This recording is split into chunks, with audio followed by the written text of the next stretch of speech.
Confiança e medo na cidade, Zygmunt Bauman. Capítulo 2. Buscar abrigo na caixa de Pandora, medo e incerteza na vida urbana. De que você tem medo? Medo? É um conceito muito amplo. Não sei te dizer. É relacionado à cidade em si. Medo de ser assaltada nas ruas.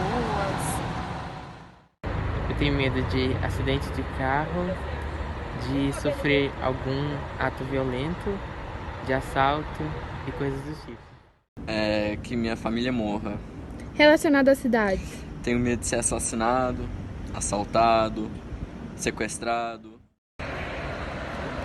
Diariamente, você que sai de outra cidade precisa pegar um transporte para que possa estudar neste campus da UEG? Conte-nos como se sente neste trajeto relacionado ao medo. Olha, vir estudar aqui nesse campus foi uma oportunidade que eu tive, uma escolha que eu tive que fazer. Mas eu não posso dizer que eu me sinto 100% segura de fazer esse trajeto, tanto quanto os trajetos que eu faço na minha cidade. Tanto pela insegurança no trajeto, pelos perigos que podem acontecer na estrada. Mas eu acho que isso é comum, acho que todo mundo deve sentir. Você acredita que os locais públicos, especificamente como as praças, têm o poder de diminuir a sensação de medo e insegurança existentes nas cidades? Então, algumas praças sim, as que são mais movimentadas, mas existem muitas praças que não tem tanto movimento e causa principalmente na mulher uma sensação de insegurança e como se qualquer pessoa ali pudesse te ver e fazer alguma coisa com você. Na cidade de Anápolis, percebemos a diferença social em questão de segurança em alguns bairros. Você poderia nos dizer como é viver em relação ao medo na cidade? Bom, por meu bairro ser um bairro periférico, a gente sempre escuta situações que geram medo, sabe? Por exemplo, assalto, até mesmo morte já aconteceu. E isso traz uma sensação de insegurança e de medo. E nós que assim, não temos condições de investir em meios para nos proteger, a gente fica vulnerável, né, a esse medo. Então parece que ele é sempre persistente. Na cidade de Anápolis, percebemos a diferença social em questão de segurança em alguns bairros.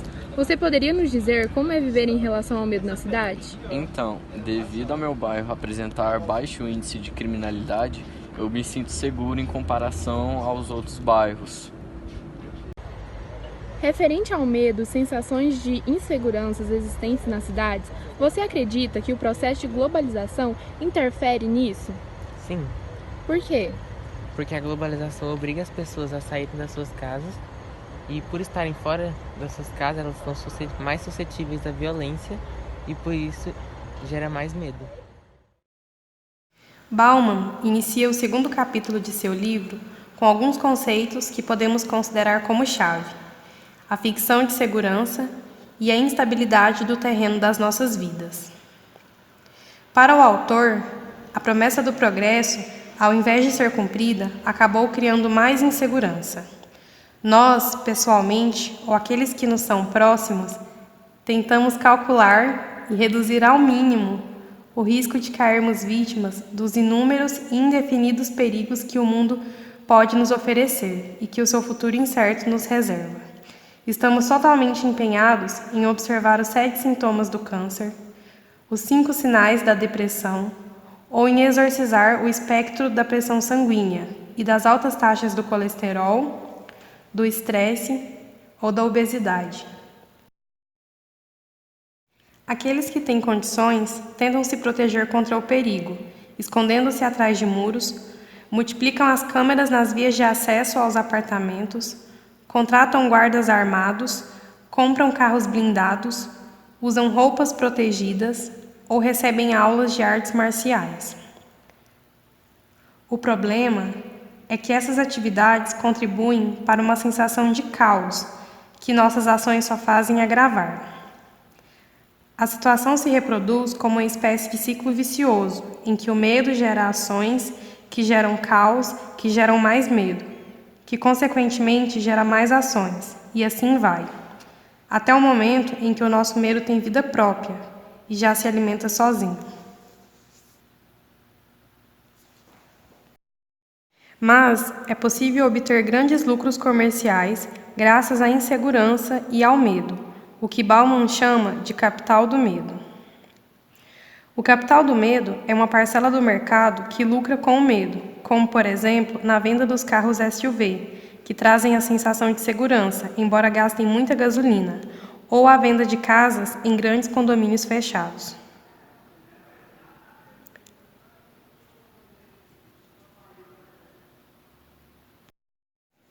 A instauração de uma lógica do medo, que não abrange somente uma, mas várias pessoas de uma sociedade e é fonte de lucros, tanto para o comércio quanto para o ramo político. A exposição de situações que comprovam a falta de segurança na cidade é o elemento determinante na guerra entre os meios de comunicação, TVs, internet, rádios e jornais, pela audiência que cada vez mais se preocupa com essas questões. O desejo pela segurança é cada vez maior e o autor faz o seguinte questionamento: até que ponto este medo é criação social? A globalização é determinante no processo de construção do medo nas cidades. No dia 24 de maio de 2002, o jornal Corner Post publicou um artigo de Elbert Van, cujo título era O efeito colateral da globalização. A cada ano, produzimos mais alimento com menos gente e com uma exploração mais prudente dos recursos.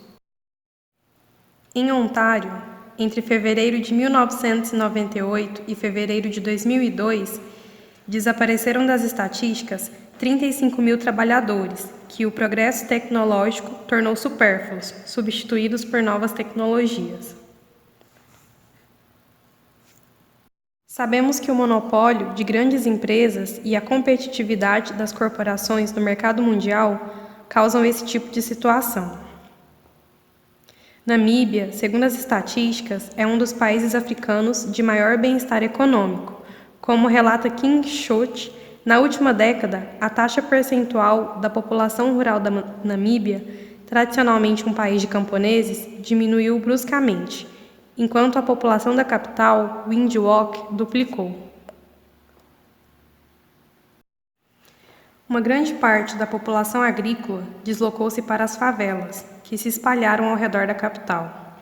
Se compararmos a quantidade de gente que se deslocou para Windhoek com a expansão de sua economia urbana, podemos concluir que, na verdade, deve haver um grande número de pessoas que nada ganham. Por algum motivo, os lucros extras gerados pelo crescimento da produtividade na agricultura não permaneceram nas regiões agrícolas e também não foram para as cidades. Poderíamos nos perguntar por quê e teríamos uma resposta: globalização. Historicamente, a maneira que as aldeias tinham de se proteger era através da delimitação, utilizando cercas e muros, que determinavam nós e eles, a ordem e o caos, a paz e a guerra. Os inimigos eram mantidos do outro lado e não podiam se aproximar. Embora tenham se passado muitos anos, e diante de uma realidade que agora baseia-se no medo, passamos a atribuir grande valor aos condomínios fechados, a casas que se camuflam meio à paisagem, ou se utilizam da intimidação através de suas ornamentações. Esse fenômeno pode ser chamado de arquitetura do medo. Para Bauman, a uniformidade do planejamento urbano com vista à segurança gera insatisfação e tédio. Para mostrar isso, ele cita o exemplo da cidade de Estocolmo. Pela apresentação que faz da cidade, ela teve grandes avanços quanto a moradias adequadas, que levam beleza e conforto. O problema surge quando novas gerações tomam conta da cidade. A juventude, não adequada às moradias, sofre com o tédio que o comum proporciona. E assim o autor volta a questionar: é possível derrotar o medo e ao mesmo tempo suprimir o tédio?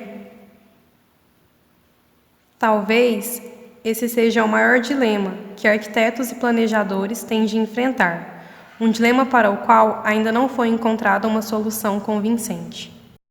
A flexibilidade e a fluidez do espaço urbano são as demandas hoje colocadas para a concretização de um planejamento que tenha sentido em uma sociedade dinâmica. O sucesso do planejamento está em proporcionar interatividade entre as pessoas, ao invés de criar ilhas de segurança e afastamento entre elas. A efetividade de um planejamento, pelo menos que seja adequado à demanda democrática do espaço urbano e público, encontra-se em ajustar a cidade à convivência das pessoas e às diferenças entre elas.